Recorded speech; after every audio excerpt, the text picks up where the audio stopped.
خب آتش‌بس داره به آخرش نزدیک میشه و به نظر میاد که سایه درگیری بزرگ هر لحظه سنگین‌تر میشه. توی این بررسی میخوایم دقیقاً ابعاد استراتژیک این رویارویی احتمالی رو با هم کالبد شکافی کنیم. و بذارید از همین اول با یه واقعیت تلخ شروع کنیم. این حرف از سرهنگ داگلاس مک‌گرگوره، مشاور سابق وزیر دفاع آمریکا. اون میگه که ایده مذاکرات صلح از اولش هم فقط یه خیال بوده. یعنی چی؟ یعنی اینکه راه‌حل‌های دیپلماتیک راستاش هیچ وقت گزینه جدی نبودن. همین یه جمله کافیه تا بفهمیم با چه فضای پرتنش و جدی روبرو هستیم. خب پس اگه صلح یه خیاله، واقعیت چیه؟ این دقیقاً همون سوالیه که قرار تو ادامه این بحث بهش جواب بدیم. میخوایم ببینیم واقعیت این درگیری چیه، چطور به اینجا رسیده و مهمتر از همه چه پیامدهایی میتونه داشته باشه. برای اینکه واقعاً بفهمیم داستان از چه قراره، نمیشه فقط به تیتر خبرها نگاه کرد.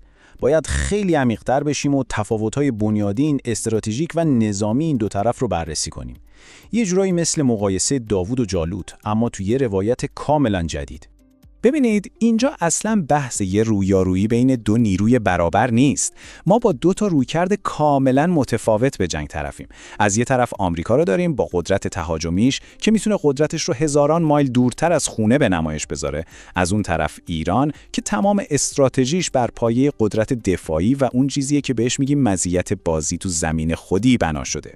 حالا برای اینکه بفهمیم مقیاس استراتژی دفاعی ایران چقدره، فقط به این یه عدد فکر کنید. 45,000 یا حتی بیشتر. این تعداد تخمینی پهپادها و سامانه‌های بدون سرنشینیه که تو زرادخونه ایران وجود داره. این عدد به ما نشون میده که تمرکز اصلی روی جنگ نامتقارن و استفاده از انبوه تسلیحاته. خب حالا برنامه آمریکا چیه؟ طبق تحلیل‌ها استراتژیشون یه حمله اولیه فوق‌العاده کوبنده است. یه چیزی بین 48 تا 96 ساعت. هدف چیه؟ یه حمله هوایی و موشکی اونقدر شدید که طرف مقابل رو کاملا فلج کنه. یعنی یه ضربه اولیه ویرانگر که اصلا فرصتی برای نفس کشیدن و بهبودی باقی نذاره. اما این جنگ فقط به منطقه محدود نمیمونه.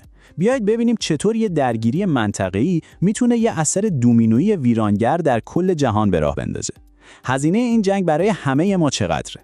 و اینجاست که داستان خیلی جدی‌تر میشه. ببینید، هدف اعلام شده دیگه فقط زدن اهداف نظامی نیست. هدف رسما به نابودی دولت ایران تغییر کرده. یعنی چی؟ یعنی وقتی از حمله به پل‌ها، جاده‌ها، نیروگاه‌ها و تأسیسات نفتی حرف میزنیم، داریم در مورد هدف قرار دادن شریان‌های حیاتی یک کشور صحبت می‌کنیم. زیرساختایی که یه ملت برای زنده موندن بهش نیاز داره.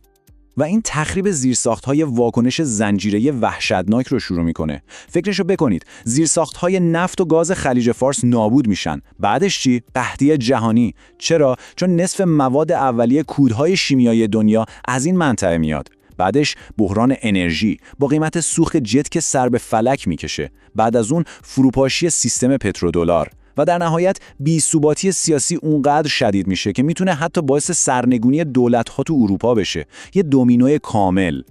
حالا سوال اینه که چقدر طول میکشه تا از این وضعیت خلاص شیم؟ خب اگه همین الان همه چیز متوقف بشه، شاید 1-2 سال طول بکشه. اونم اگه جنگ بعد از دور اول حملات تموم بشه. اما اگه درگیری شدیدتر بشه، صحبت از 5 تا 10 ساله. و گزینه ترسناکتر، شاید بعضی از این زیرساخت‌ها هرگز بازسازی نشن. یعنی آسیبی که دائمیه. خب چطور کار به اینجا کشید؟ برای اینکه بفهمیم چرا احتمال این جنگ اینقدر بالا رفت، باید یه مفهوم استراتژیک خیلی مهم رو از زاویه دید ایران بررسی کنیم. یه جور معامله بازدارندگی که همه چیز به اون برمیگرده. و اون مفهوم کلیدی اینه: هزینه قابل تحمل. یعنی چی؟ خیلی ساده است. اگه یه متجاوز حساب کتاب کنه و به این نتیجه برسه که هزینه حمله کردن براش کمه و قابل قبوله، خب حمله میکنه. فهمیدن همین یه نکته کلید فهمیدن تمام اشتباهات محاسباتیه که ما رو به این نقطه رسونده. حالا بیایید این چرخه اشتباه محاسباتی رو قدم به قدم ببینیم. اول، آمریکا یه اقدام تهاجمی انجام میده. دوم، ایران که نگران زیرساختاش یه پاسخ خیلی محدود و کنترل شده میده. سوم، دستگاه اطلاعاتی آمریکا این پاسخ محدود رو میبینه و نتیجه میگیره که خب هزینه تهاجم قابل تحمله. و در نهایت همین تصور هزینه پایین باعث میشه آمریکا برای تشدید بیشتر تنش جسورتر بشه. یه چرخه معیوب که تنش رو مدام بیشتر میکرد. و اینجاست که به یه طنز تلخ استراتژیک میرسیم. ترس ایران از اینکه زیرساخت‌هاش رو از دست بده در نهایت باعث شد سیاست‌هایی رو در پیش بگیره که دقیقاً منجر به هدف قرار گرفتن همون زیرساخت‌ها شد. یعنی دقیقاً از همون چیزی که میترسیدن به سرشون اومد. این یه درس کلاسیک تو تئوری بازدارندگیه. اگه به این نمودار نگاه کنید، این الگو کاملاً مشخصه. بعد از حمله به سلیمانی تلفات آمریکایی‌ها 0. بعد از حمله به هنیه 0. بعد از حمله به نصرالله 0.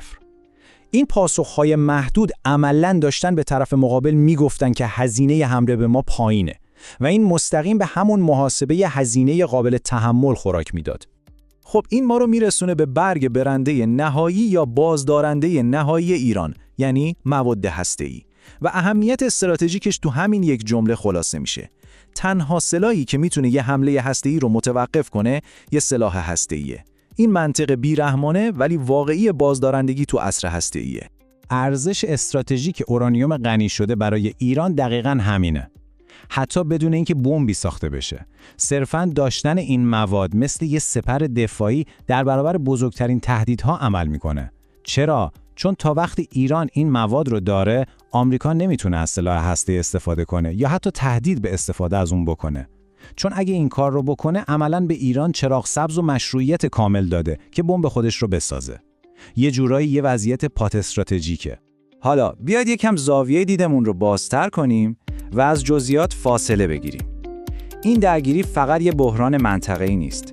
این درگیری داره یه تغییر خیلی بزرگ و بنیادین رو تو ساختار قدرت جهانی به ما نشون میده. یه جورایی پایان یک دوران. این جدول تفاوت رو خیلی خوب نشون میده. دنیای قدیم دنیایی بود که آمریکا تنها ابرقدرت بود و قوانین رو تعیین میکرد. مرکز مالی دنیا غرب بود و پترودلار پادشاهی میکرد. اما واقعیت جدید چیه؟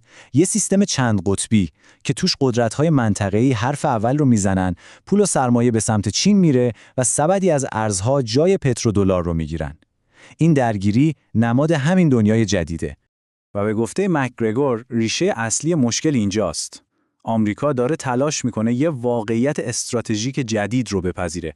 واقعیتی که توش دیگه تنها حاکم میدون نیست و بازی رو تحت سلطه خودش نداره. این یه چالش بزرگ فقط برای آمریکا نیست، بلکه برای کل نظم جهانیه. و در نهایت این بحث رو با یه سوال اساسی تموم می‌کنیم. وقتی سلطه یه ابرقدرت داره کمرنگ میشه و از بین میره، چه کسی قرار قوانین جدید جنگ رو بنویسه؟